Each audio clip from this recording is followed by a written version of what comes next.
You might ask yourself what good somebody like Lieberman is to the Democratic Party. Well, he's not a Democrat. As you know, he's independent now. But of course, if you'll recall, and maybe you don't, both the Clintons, Hillary and Bill, as well as Obama, went up to Connecticut to campaign for Lieberman after he lost their party's nomination for senator. Well, why did they do that? People wonder why they did that. Well, Lieberman performs a very important function, or he did before they lost the election in Massachusetts, of being the 60th senator.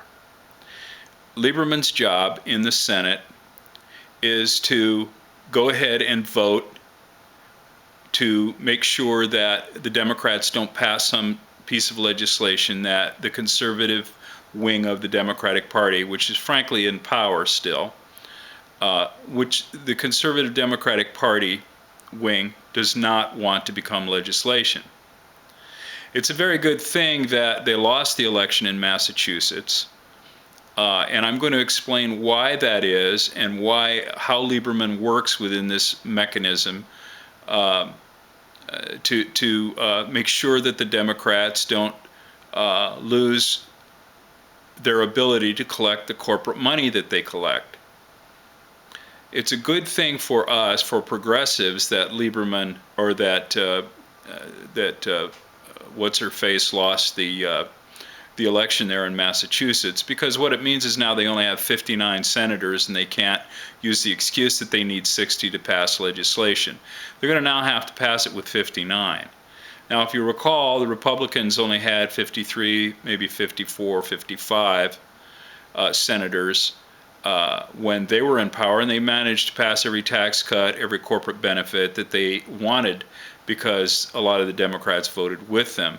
And a lot of times when the Democrats didn't vote with them, and especially for things like the pharma boondoggle about the pharmacies collecting huge amounts of federal money and not negotiating contracts, and also other issues that benefited corporate America, the Republicans managed to pass all of that legislation without anywhere near 60 votes. The reason the Democrats used the 60-vote excuse was so that they, in fact, don't have to pass progressive legislation. And this is where Lieberman came in to be very important in all of this. He was there to make sure that once that 60th vote was needed, he could stop the Senate from voting something in and force it to go back to the conservatives so they could modify the legislation. Now, if that is not enough, you can also perhaps understand with that mechanism why it is that Obama wants to work with the Republicans.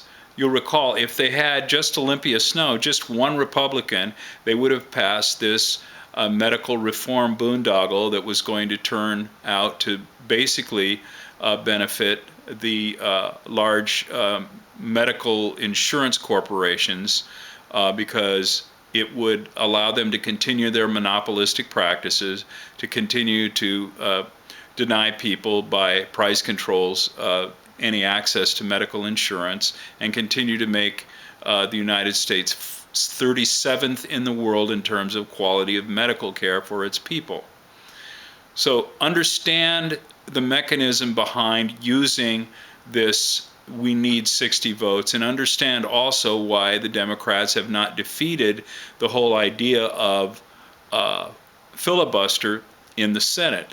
It is because they benefit. They benefit because when they pass conservative legislation, they can collect their corporate money. That's exactly what their intent is. They don't intend to pass a progressive legislation if they can get away with it. Now, the frightening thing for them was that the Massachusetts people were so angry that most of the progressive people in Massachusetts, and I don't know this because I didn't follow the polls too closely, but I know from what I did follow that a lot of them, simply the progressive, didn't vote. And those independents that voted had voted very angrily for the Republican, not because they liked the Republican, but because, in fact, they didn't like what the Democrats were doing. Not making change, not doing anything different, and following the same old line. The media would have you believe that the reason the Democrats lost that election was because they were, quote, too liberal. Well, this is the same mistake that they made back in 1994. If you recall, then Bill Clinton and the media decided that they were going to promote the idea that the Democrats needed to become Republican light, and that's what they did. As a result of that, the Democrats lost the Senate, they lost the House, and the only person who benefited from that was Bill Clinton and Hillary as well. And you'll recall that they kept their presidency, made a lot of deals with China, with Mexico, with NAFTA agreements, etc. And the middle class in the United States continued to fall in terms of its quality of life, in terms of employment, and in terms of every other aspect that you want to know about. Now, I've got more to say on this subject, but this is probably enough for now. I think it's a very positive thing, and we shouldn't get upset that the Democrats lost the Massachusetts Senate seat, because now they're either going to have to pass somewhat decent public option progressive legislation, or they're going to have to come up with a good reason why they don't. Frankly, what I think is going to happen is that the Senate bill and the House bill are both going to die.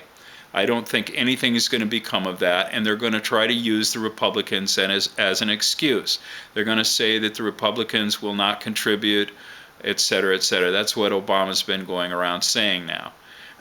Now, don't mistake me. I had tears in my eyes when Obama was elected president. My wife wept. We were very thrilled that he became president. Obviously, one of that was because of the utter astounding nature of Mr. Bush and the criminals that were running the White House at the time, and glad that that whole regime is over with.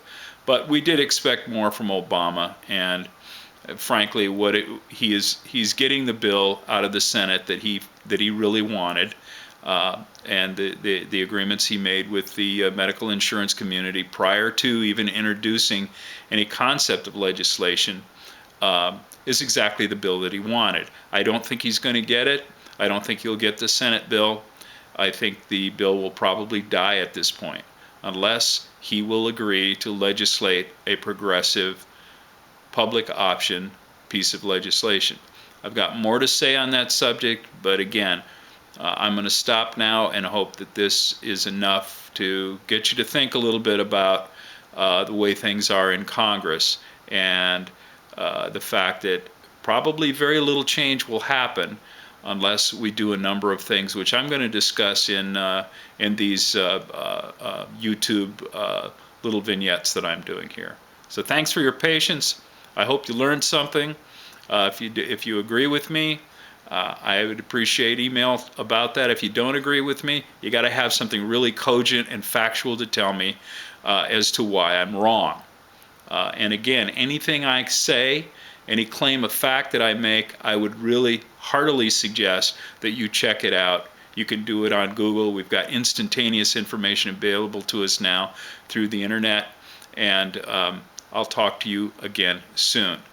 And stay in touch with me. Thanks a lot. Bye.